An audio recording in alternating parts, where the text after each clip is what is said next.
नमस्कार, मी ज्योती पातकर रांजणगाव येथून आहे. मी या सरांना अमृत ज्यूस दिलं होतं 15 दिवसापूर्वी. तर त्यांना काय रिझल्ट आला आपण हे त्यांच्याच तोंडून ऐकूया. रिझल्ट असा आला 15 दिवसाचा नमस्ते औषध. काका, तुमचं नाव सांगा. सीताराम राजाराम कातोरे. अच्छा.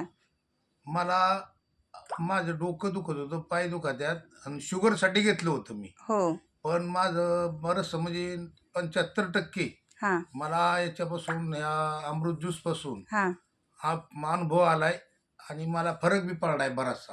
अच्छा, तुम्ही कशासाठी घेतलं होतं? मी शुगरसाठी घेतलं होतं खास. अच्छा. पण माझं डोकं दुखायचं राहिलंय आणि शुगर तर फारच कमी झाली. हे आजार तुम्ही सांगितले नव्हते. हे आजार मी अजिबात सांगितले नव्हते. मी अच्छा. फक्त शुगरसाठी घेतले होते. पण मला त्या शुगर पासून हां. हे बाकीचे आजार माझे बरेचसे कमी झाले आहेत. म्हणजे जवळजवळ 15-20% कमी झाले आहेत. अच्छा. आणि मी